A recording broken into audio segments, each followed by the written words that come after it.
자, 이번 시간 우리는 집합의 개념과 표현에 대해서 알아볼 건데, 개념을 먼저 알아보면 집합이라는 것은 어떠한 기준에 의하여 그 대상이 분명한 모임을 우리는 집합이라고 하는데, 여기서 중요한 것은 반드시 어떤 기준이 명확해야 된다는 겁니다. 예를 들어서 6의 약수라고 하면 1, 2, 3, 6으로 분명해요. 그런데 작은 수들의 모임이라고 해요. 작은 수들의 모임이라고 하면 작다의 기준이 주관적이죠. 그래서 그 기준은 작다, 크다 이렇게 되어 있을 때는 그건 기준이 명확한 게 아니기 때문에 집합이라고 할 수가 없습니다. 그래서 우리는 집합은 보통 대문자를 써서 대문자로 표현을 많이 하고, 집합을 나타낼 때는 1, 2, 3, 6 이라는 집합을 나타낼 때는 중괄호를 써서 1, 2, 3, 6 이렇게 나타내면 됩니다. 원소는 보통 소문자로 많이 나타내고, 원소와 집합의 관계를 기호로 나타낸다고 하면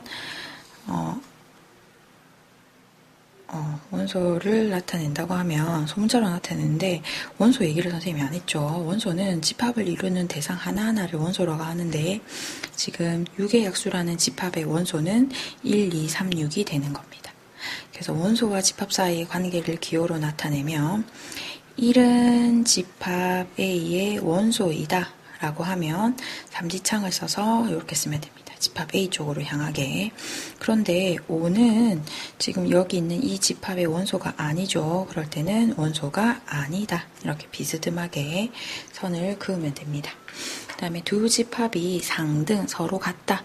A라는 집합과 B 집합이 서로 같다라고 하면 A 집합의 모든 원소가 B 집합에 속하고, B 집합의 모든 원소가 A 집합에 속할 때 우리는 두 집합은 서로 같다라고 얘기를 합니다. 다음에 집합을 나타내는 방법은 세 가지가 있는데, 원소 나열법, 조건 제시법, 벤 다이어그램이 있어요. 원소 나열법은 선생님이 아까 했던 것처럼 쓰면 6의 약수다 라고 하면 1, 2, 3, 6 이렇게 원소를 쭉 나열해서 쓰는 겁니다. 근데 이때 원소를 나열해서 쓸 때 집합은 순서는 상관이 없어요. 예를 들어서 선생님이 집합을 2, 3, 6, 1 이렇게 썼다. 그러면 순서가 다르잖아요. 그래도 이 집합에는 1이 들어있고 2가 들어있고 3이 들어있고 6이 들어있기 때문에 순서는 상관없이 이 집합은 같다라고 되는 거예요. 그래서 집합에서 원소를 쓸 때 순서랑 상관없이 쓸 수가 있습니다. 이 얘기가 나중에 확률에서 계산할 때도 요 선생님 방금 얘기한 게 나오게 됩니다. 조건 제시법은 조건을 제시하는 건데, X라는 아이들의 모임인데 바를 쓰고 X는 6의 약수라고 씁니다.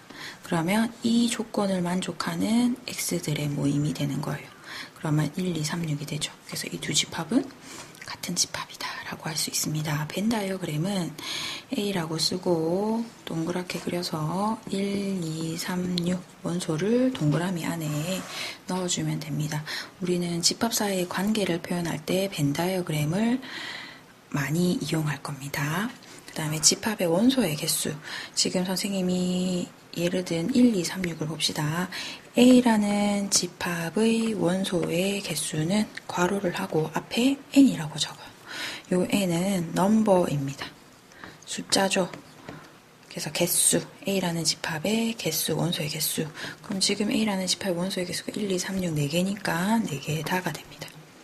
그러면 원소가 하나도 없는 이 집합, A라고 안 하고 B라고 할게요. B라는 집합의 원소가 하나도 없습니다.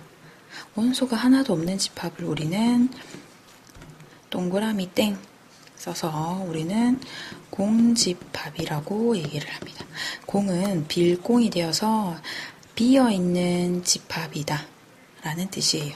그래서 선생님이 한 번 더 쓰면 공집합의 원소의 개수는 제로가 되는 겁니다.